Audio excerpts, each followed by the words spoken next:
Hello, my fellow Reddit listener tours. Welcome to an episode of Let's Never Meet.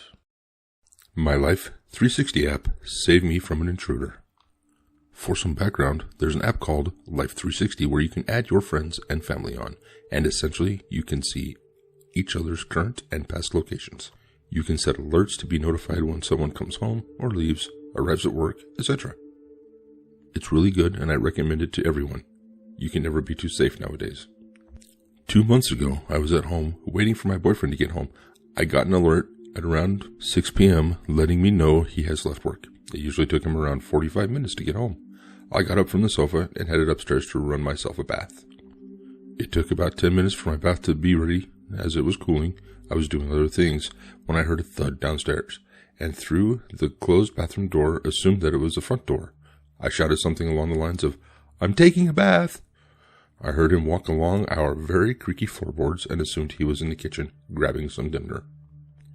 It was about 5 minutes later when I picked up my phone, put on some music, and realized I never got an alert on my phone from Life 360 saying my boyfriend had arrived home. So I went into the app to make sure I didn't mess about with the settings by accident, and I kid you not, my blood ran cold when I saw that my boyfriend had stopped at a petrol station and was still about half an hour away. I could still hear the floorboards creak downstairs, very lightly, as if someone was trying to tiptoe but was unable to. I had no idea what to do. I called my boyfriend. He didn't answer. And when I didn't hear his phone ring from downstairs, I freaked out even more. I have horrible anxiety and could feel an attack coming on. I left the bathroom and walked into the bedroom as quietly as possible. I shoved my desk chair under the knob, and it didn't have a lock. I don't know why, but I didn't think to call the police then. I was so focused on getting out that all my other thoughts and senses just disappeared.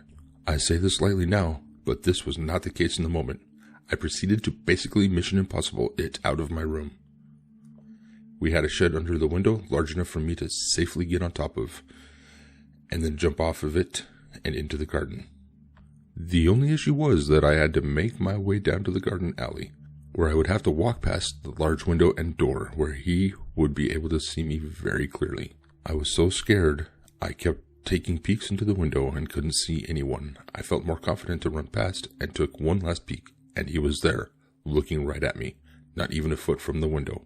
I can't even begin to explain the sheer fear and horror I felt. Looking him right in the eyes, he had such a cold expression, totally emotionless. I ran. Didn't look back. I was so fucking terrified. I remember nearly tripping in my slippers and having to shake them off so I could run faster. There is a long road between us and our neighbors where I was running to. I did make it. Their lights were on and I started pounding on their window. I was let in and they called the police for me. As I was inconsolable at that point, I kept telling them to please call my boyfriend as he was driving home too. When the police arrived, they found no one there. We didn't have cameras, and neither did my neighbors, so we had no way of telling when or how he entered and left. I later found out he came through the window. The noise I heard, which I assumed was the door, was actually the window that fell downward and shut loudly. After I assumed the man came in. There were also some scratches at the top of the chair that I put under the doorknob, signaling he had tried to push it open, but was unable to. There wasn't much of a case. I couldn't ID him as he was wearing a face mask and a beanie. I don't even know what color of hair he had. Only that he was white, tall, slim, and a man. I only looked right at him for a mere second, if that. Nothing was stolen either. We have cameras and security system now, never making that mistake again. To that person that broke into my house, let's not meet again. The next two stories are almost murder stories from the same user. I'm from a rural town in Indiana where my mom worked as a criminal defense paralegal. Since the town was so small and the drug and poverty rates were so high, her boss would frequently be court-appointed to really strange and vile cases, and she would be forced to defend some real scumbags. She did her best to hide the details from me and my sister, but obviously we picked up on the tension. On 2 occasions, however, we came really close to emergency. The first time, I was probably 11 to 12 years old, and she was working on a court-appointed murder trial. She was defending the accused murderer, who had allegedly killed an older woman who was trying to return a faulty car to the used car lot that this man owned with his father. I believe her body was found shoved in the trunk of the car lot. My mother was absolutely certain, however, that this man was innocent, that he was being framed by his father. As the depositions and hearings all progressed, it became very clear that my mom's boss, the lawyer, was absolutely going to go after the father of the accused. The father showed up outside their office, made vague threats to the lawyer, and then one night our home computer, this was the very early 2000s, went nuts and crashed. Weird, but whatever. She comes home the next day visibly more stressed and tells us at dinner that her boss's home computer did the same thing last night. She seemed to think that we were all hacked, but could be any sort of scam, you know. Plus, I'm no tech genius, so I have zero idea how someone could hack into computers and crash them like that so easily, but it happened. After dinner, my dad, sister, and I went to the neighbor's house to play The Sims, and my dad was drinking with the parents while my mom painted my upstairs bedroom at home. The phone rings. Mom is hysterically screaming at the neighbor to bring my dad and come because he's here, he's trying to get in the sliding glass door, he sees me, hurry, between sobs. They run out the door barefoot in the middle of winter and he's gone. Police come and find snowy shoe prints all around the house, looking in all the windows and stood under the tree that looks directly into my room where she was painting. The cops had to stay out front of our house for days until they could catch him, and he absolutely went to jail for that murder, and we stayed family friends with its son that the father tried to frame. But if me and my sister were at home, we absolutely would have opened the door for him. We had no idea what he looked like, and we lived in a really friendly neighborhood where popping over unannounced was normal. The second story from this user.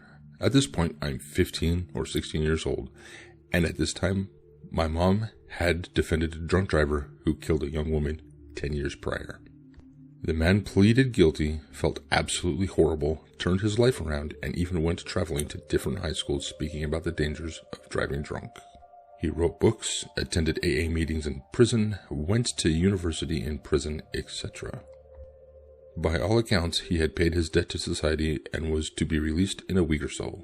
The father of the dead girl was understandably upset that the man was being released from jail and had known my mom for most of their lives. Small-town acquaintances. This dad was also notoriously unstable and loved himself some meth. So one night, I'm home alone with my mom while my sister and dad are out of town. She had been quiet all night and I was hungry and it was late, so I went downstairs to see about the dinner situation and found her sat silently staring at her phone with tears rolling down her eyes. She can be dramatic. So I was initially irritated, thinking it was going to be some stupid drama, so I snarked, "What?" And she gasped out, "He's coming to take you away from me," and collapsed into tears. What? I fly down the rest of the stairs, snatched the phone, and read the message chain. He said that he knew she was alone in the house with her oldest son. He wanted her to know how it felt to lose her oldest child. He sent a picture of a handgun on the center console of his car and our address typed out below.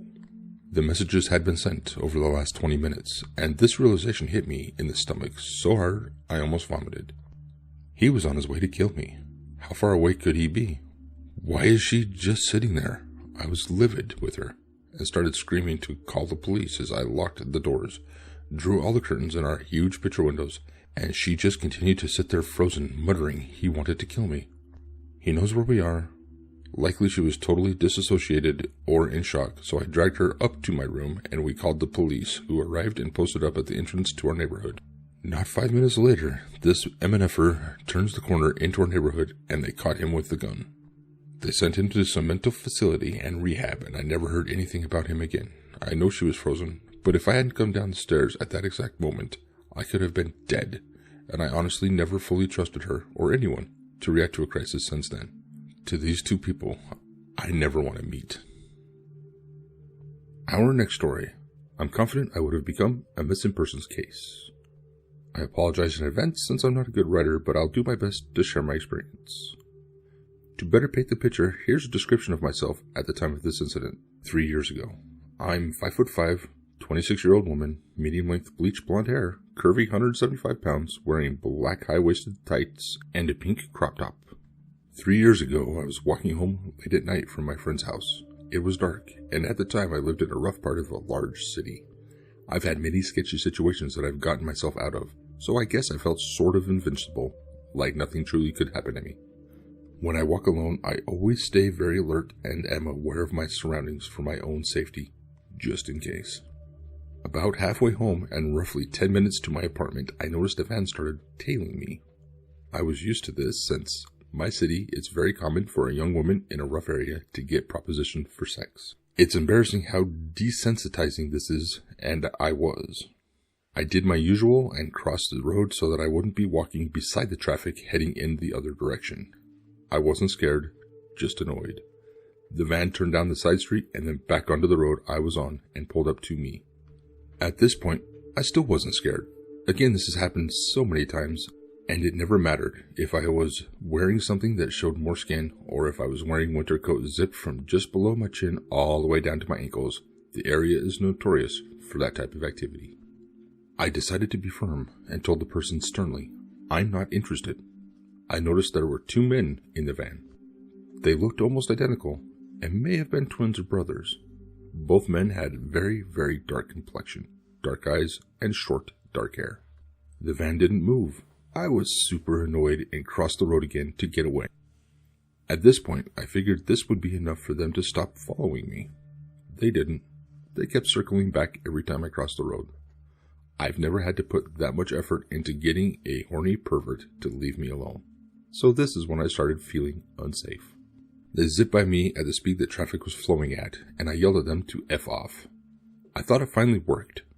It had been 3 minutes and I hadn't seen the van, so I thought I was in the clear. Just in case, I pulled my phone out and was getting ready to call my sister that I lived with.